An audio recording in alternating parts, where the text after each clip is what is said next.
प्रदोष का नियम बना दो। शिव जी के शिवलिंग पर 5 जगह पर त्रिपुंड लगाना है चंदन का। समझेंगे अच्छे से? जैसे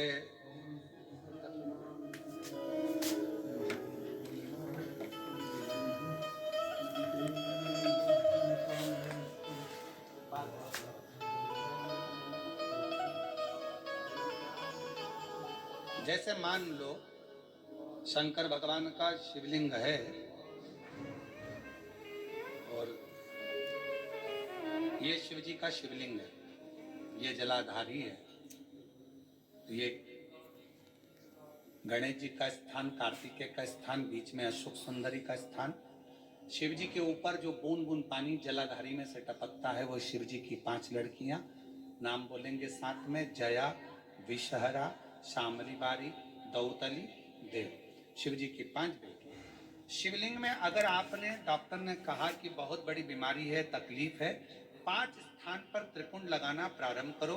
पहला, दूसरा, तीसरा, चौथा, पांचवा, अर्थात शिवलिंग के कहीं पर भी भाग पर आप अगर 4 स्थान पर नीचे भी लगाएं और 1 स्थान पर ऊपर भी लगाएं, शिवलिंग के किसी भी भाग पर 5 जगह पर चंदन का लेपन करना प्रारंभ करो। उसी चंदन के भाग में से 5 जगह का नमः शिवाय बोलकर थोड़ा सा चंदन लेकर आइए कंठ पर और वक्षस्थल अर्थात हृदय पर उसको लगाना प्रारंभ करो।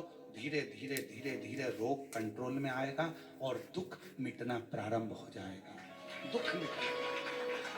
शिव जी के पंचानंद मुख से पंचाक्षर मंत्र प्रगटा है। कौन सा मंत्र है? सब बोलिए, नमः नमः। डॉक्टर कह दिया बहुत बड़ी बीमारी आ गई, तकलीफ आ गया, रोग आ गया, कष्ट, हम तो कहेंगे शिव पर भरोसा करो। शिवलिंग के 5 स्थान कोई से भी आप चुन लीजिए। 5 स्थान, 1 2 3 4 ऊपर लगा दिया 5, और अगर 5 स्थान नीचे ही लगा रहे हो तो भी 5। कोई भी शिवलिंग में 5 स्थान पर चंदन लगाना प्रारंभ करिए। उस चंदन का भाग नमः शिवाय नमः शिवाय नमः शिवाय नमः शिवाय नमः शिवाय कहकर थोड़ा सा लाकर हृदय पर, कंठ पर उस चंदन को लगाएंगे। प्रदोष के दिन यह नियम करेंगे। प्रदोष से अगले प्रदोष तक जो चंदन लेकर आए उसमें पानी डालकर रखना, उसको रोज प्रतिदिन लगाना। फिर अगला प्रदोष आएगा, फिर वो चंदन तैयार करना, फिर अगला प्रदोष आएगा। ऐसे अगर 24 प्रदोष आपने पूर्ण कर लिए तो बाबा की कृपा से रोग धीरे धीरे पूरा समाप्त हो जाएगा। शिव कृपा हो। प्रदोष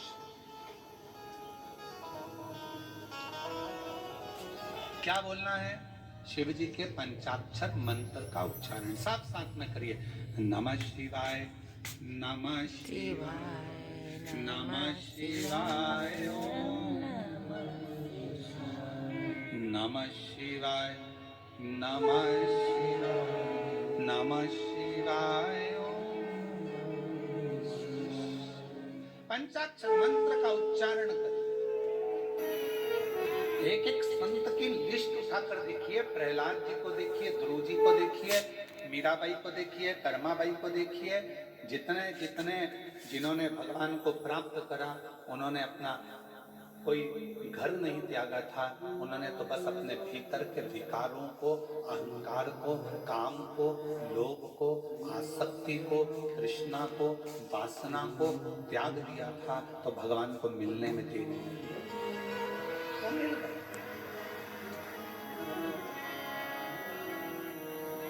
और मैंने तेरे ही भरोसे बाबा, तेरे ही भरोसे हवा बिच उड़ती जावांगी बाबा, डोर हरिओ छड़ी राम कटी।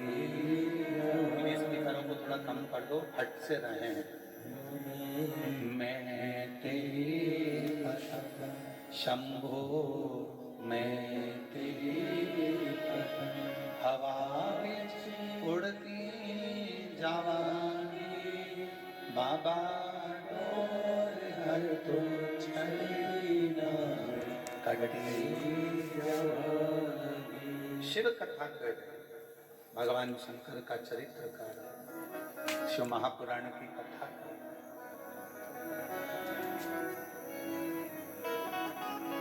कभी गलत मार्ग की ओर मत जाओ,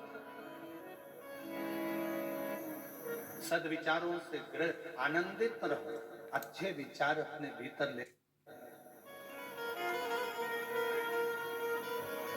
शिव महापुराण के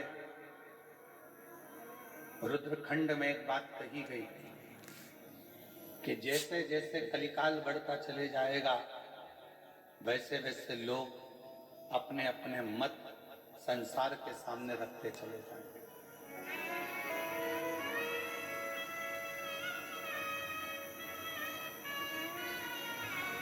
कलिकाल बढ़ेगा, लोग अपने अपने मत रखेंगे। कोई कहेगा नमः शिवाय बोलो, कोई कहेगा ओम नमः शिवाय बोलो, कोई कहेगा राम राम बोलो, कोई कहेगा हरे कृष्ण बोलो, कोई कहेगा ये बोलो, कोई कहेगा वो बोलो, कोई कहेगा इसको मत बोलो, कोई कहेगा ऐसा मत बोलो।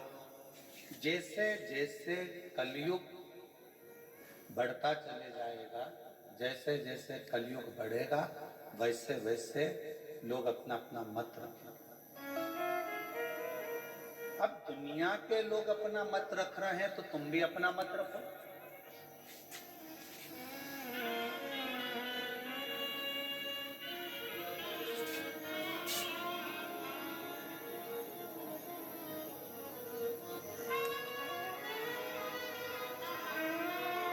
एक समझदार व्यक्ति और एक मूर्ख व्यक्ति में सबसे बड़ा अंतर कौन सा है? जम के बोलो जरा जल्दी से। समझदार व्यक्ति और मूर्ख व्यक्ति में सबसे बड़ा अंतर कौन सा है? समझदार व्यक्ति और मूर्ख व्यक्ति में सबसे बड़ा अंतर है, मूर्ख व्यक्ति के कान में कोई भी कुछ भी आकर भर कर चले जाता है और वो भड़क जाता है, और समझदार व्यक्ति पहले सोचता है, विचारता है, फिर उसका जवाब देता है, भड़कता नहीं है। ये समझदार और मूर्ख व्यक्ति के अंदर अंतर है। अब उसमें संसार के लोग, आप लोग, हम, आप कौन हैं, ये आपके और हमारे ऊपर निर्भर करता है। किसी ने कुछ कहा आप भड़क गए, किसी ने कुछ बोला आपको आग लग गई, किसी ने कुछ कहा आपने तुरंत क्रोध कर दिया, किसी ने कुछ बोला आपने अपशब्द कह दिया। ये मूर्खता है, ये मूर्ख व्यक्ति की निशानी। और समझदार व्यक्ति की निशानी, अगर किसी ने कुछ कहा है तो पहले उस पर विचार किया जाए, समझा जाए। 2 दिन, 5 दिन, 7 दिन, 3 दिन, 4 दिन, 1 दिन उस पर विचार करो, थोड़ा समझो।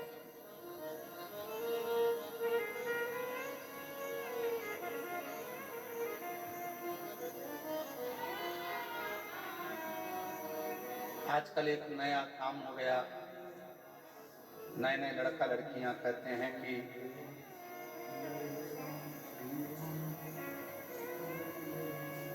गलत भोजन में, नॉनवेज में दिक्कत क्या। मैं उन बेटा बेटियों से कहूंगा, कभी एक बार शिव महापुराण में नहीं पढ़ सकते तो एक बार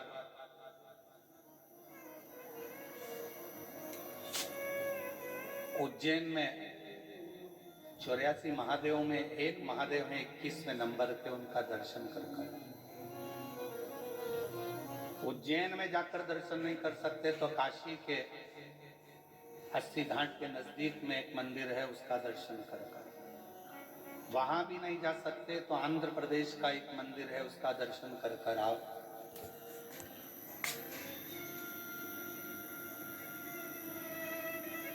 जिस मंदिर का नाम कुकरेश्वर महादेव। क्या नाम है भगवान का? कुकरेश्वर महादेव। अब कुकर किसको कहा जाता है? भगवान शिव का एक नाम कुकरेश्वर महादेव पड़ा, कुकर किसको कहा जाता है? कुकुट किसको कहते हैं? कुकटेश्वर महादेव उनका नाम पड़ा तो कुक्कुट किसको कहते हैं? कहा मुर्गे को कहा जाता है। किसको कहते हैं? जम के बोलो जरा। मुर्गे को। कुक्कुट किसको कहते हैं? मुर्गे को। तो शिव जी का नाम कुक्कुरेश्वर महादेव कैसे हो गया? 84 महादेवों में से 21वें नंबर के महादेव हैं कुक्कुरेश्वर महादेव, जो कि राम घाट के पास में उज्जैनी अवंतिकापुरी में विराजमान। कुक्कुरेश्वर महादेव काशी में 80 घाट के नजदीक में विराजमान है। कुक्कुरेश्वर महादेव स्वयं आंध्र प्रदेश में विराजमान, कौड़ी जी के पास। कैसे नाम पड़ेगा? जो लोग कहते हैं कि नॉनवेज अच्छा है, जो लोग कहते हैं कि मांसाहार ठीक है, जो लोग कहते हैं ऐसा ठीक है, जिनकी बुद्धि में आजकल के जमाने में बिठा दिया जाता है कि गलत भोजन करो, गलत भोजन करो, गलत भोजन करो। मेरा उनसे निवेदन है, एक बार हमारे बाबा के दर्शन भी करो। बाबा का दर्शन कि कितनी सुंदर कथा आती है कुक्कुरेश्वर महादेव की। 84 महादेव में एक महादेव हैं, काशी में जो विराजमान है कुक्कुरेश्वर महादेव, उनकी भी बड़ी रोचक कथा है। आंध्र प्रदेश में जो कुक्कुरेश्वर महादेव विराजमान है, उनकी भी बड़ी रोचक कथा है। इन कथाओं को निकालो कि शिव जी को भी कौन सा नाम मिला? मुर्गे का नाम, कुक्कुरेश्वर महादेव।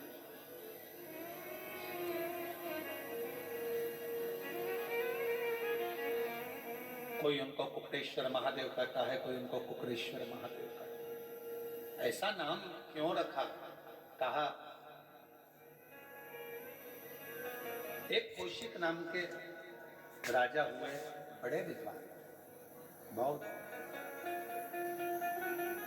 और वो भगवान के मंदिर, देवालय, शिवालय तो जाते नहीं थे।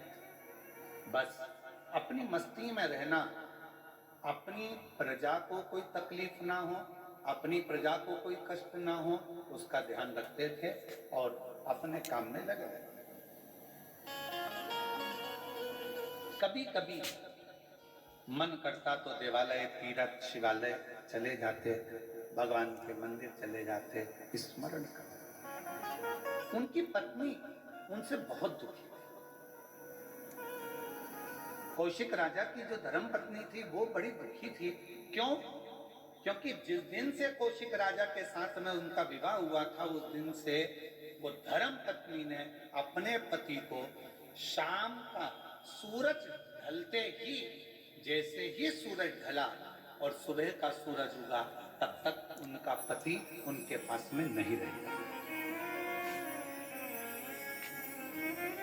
पूरी रात, जिस दिन से शादी कर आई थी, उस दिन से पति का दर्शन रात्रि के समय होता नहीं, केवल दिन में पति का दर्शन करते। सुबह से लेकर, सुबह का सूर्य उगेगा, उससे लेकर रात्रि का, शाम का सूर्य अस्त होगा, तब तक पति का दर्शन होता था। पर रात्रि के समय पर पति का दर्शन नहीं होता था। कौशिक राजा कहाँ चले जाता था मालूम नहीं पड़ता। पत्नी बड़ी दुखी थी। शादी को मेरे इतने साल हो गए, शादी हुए 25-30 साल हो गए, पर पति रात को कहाँ जाता है पता नहीं पड़ता, कहाँ गायब हो जाता है मालूम नहीं पड़ता। बड़ी दुखी थी, आंख में आंसू हो गए। इतने साल निकल कर मेरा पति आखिर रात्रि को जाता था। अब चिंता तो व्यापी। और शंभु शरण पड़ी, मांगू घड़ी ले, दुख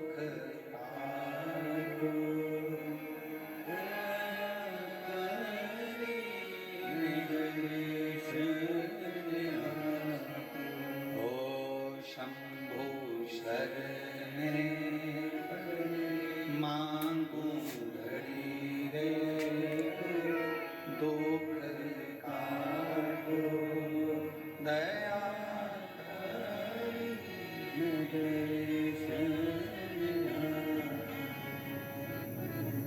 अब पत्नी के मन में ये प्रश्न करते करते करते करते शादी के 35 साल निकल गए। पर पति रात को कहाँ जाता है, कहाँ पहुंच जाता है, कहाँ गायब हो जाता है, मालूम नहीं। समय आज 33 साल के बाद पत्नी का हृदय भीतर से रोया और आज मरने की प्लानिंग कर ली कि अब मुझे रहना नहीं है इस पति के साथ।